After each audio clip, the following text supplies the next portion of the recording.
We are rocking it at in Estes Park again. We're so blessed to have Snatam Kaur here, and joining us is Ajit. Ajit, come and say hi really quickly.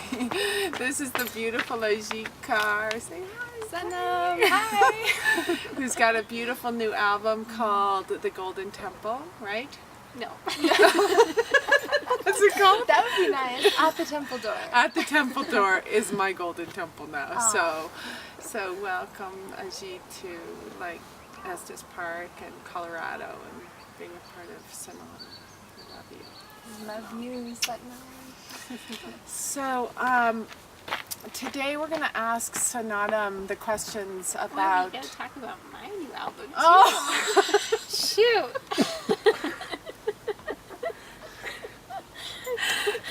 let me just fix my turban. Okay, we're talking about Snatam's new album now. So, welcome to Light on Kundalini, the wild and wonderful website. Okay, so thank you. Blessings, blessings. Yes. Will you please introduce your new album to us? Thank you. Yes.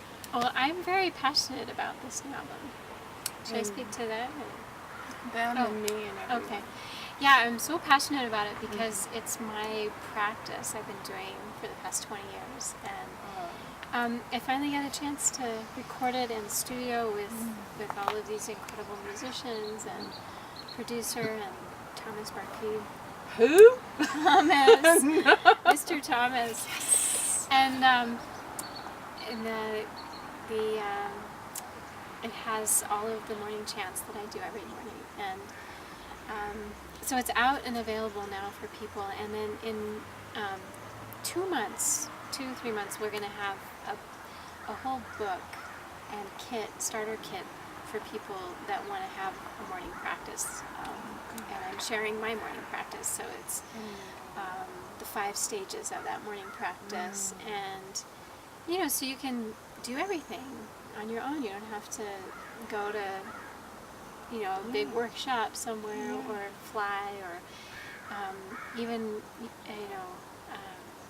you have that capacity on your own to get uplifted. And it's still wonderful to join with people and in that sacredness of vibration, but to have the empowerment to do your own practice is my passion now. Thank you. It's something that is the most challenging for all of us, to get up on our own without somebody pulling us out of bed and saying thank you God, and really being able to take that cold shower and turn on your practice and know it's just for you, and for you to honor us in that way by sharing your own personal practice is beyond a gift for all of us, because it's the first question everybody has is, how do I do a sadhana? And now they're going to be able to do a sadhana, and this is what we're talking about, is the sadhana practice. Yeah. Right? And Yes. the Amrit Vela hours. Yeah, 4 a.m. 4 to 7 a.m. a.m. I'm so in love with these hours of the day, and most people look at me like I'm crazy Yeah. when I tell them, but it's so beautiful, and it all ties together. Yogi Bhajan taught us to take a cold shower, and that seems like the most awful thing,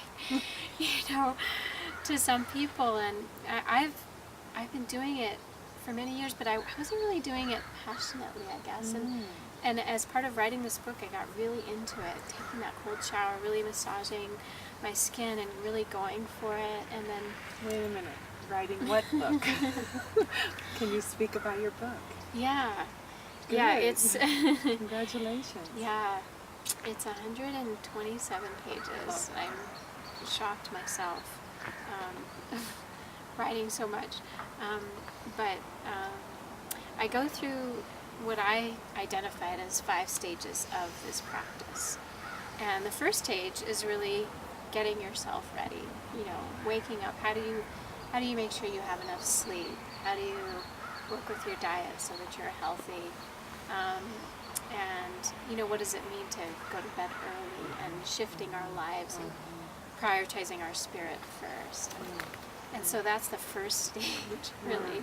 And then the second stage is... And really the most challenging, because we've set so many patterns of, and media and society has set so many patterns that tell us, stay up late, you know, eat late, socialize late. It's all about being late. Right. And actually we're early. Right, and when you come into communion with your soul every morning, that's the greatest love and the greatest food and the greatest inner strength, and then life becomes all the more entertaining. So you don't have to go to the movie necessarily. But You're your own play. And there's you know, but it is difficult. It is difficult to make those changes, because our friends associate love. You know, what do you mean you're going to bed early? And but then, you know, interesting things happen. People get used to it, and then you're so much more present in your life, and life is to me has felt richer, and there's this kind of flow and ease and we were talking about that flow, that visual of that flow versus that like dogma that we try to keep up with our pace. And actually it's that stress that depletes us, especially as women and mothers, householders and wives, girlfriends, whatever your commitment is to the self. Very difficult to keep up with that early morning routine, and often I hear mothers saying, oh no, I have my children, I can't do that, doesn't fit in my life. But when you get up at 4 a.m. the children are sleeping. True, but I have a whole chapter on that. Oh, good. Because I was one of the moms that was waking up every 2 hours because my daughter wanted to nurse. Right. And you know, you kind of have to massage your practice so that it works for you, and it may mean that you're chanting and meditating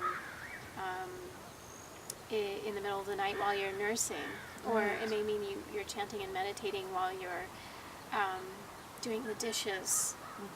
But there's ways to incorporate, and Yogi Bhajan was really clear on that. He didn't want mothers beating themselves up because they couldn't get up. And he wanted them to realize that being a mother, or being a father for that matter, my husband was up with me, that is a spiritual practice to remain balanced and calm for your child at the times when sleeping is, you know, not so steady. And I always remember one of the great masters that I got to meet always said, those children are the guru. Yeah.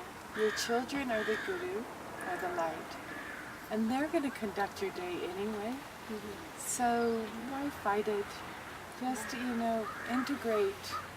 I love the idea of a sadhana being all day long. We're always in a sadhana. We're always in a practice. And yes, if we can do the early morning, like we just did with you this morning, the 10 bodies, there is that comforting, wonderful space of going within in the early morning hours. And if you can, that's wonderful. And if you cannot, the next goal is just to say, pre-forgive. It's okay, and you don't even really have to forgive, you just accept. And you chant all day long to make up for it. And then also for the children to have that exposure to chanting. This is important. As soon as we possibly could, and I wrote a lot about that in this book too. We incorporated our daughter into the practice. We brought her in, and she, you know, would be sleeping for most of the chants. But Yogi Bhajan teaches us that you get 70% of the sadhana practice if you come and sleep. And you know, I noticed within my daughter that she has a very, very, very deep connection. And, you know, she's a real go-razzler, and she likes to do her own things, and she's 5 and everything. but there is this depth, and I really feel that it's because of all of this, aside from just the soul that she is, but just in this lifetime of this environment of chanting that we've been blessed to have in our family. So I talk about that too, and to incorporate, finding ways to incorporate our children into our practice so that they have what the yogis call samskaras, positive samskaras, positive impressions to build the foundation of their life. So that, their memories, their early memories are, waking up and seeing their parents chanting, well, what a gift that is. And so, yeah, that's a big part. And one of the greatest things about this project for me is that I really dove into Japji, which is the second stage. And I noticed that in the Kundalini yoga community, a lot of people have a discomfort with Japji. And for people that don't know about Japji, it's 40 stanzas that Guru Nanak, the enlightened master who brought Sikh Dharma, Sikh way of life to this planet, that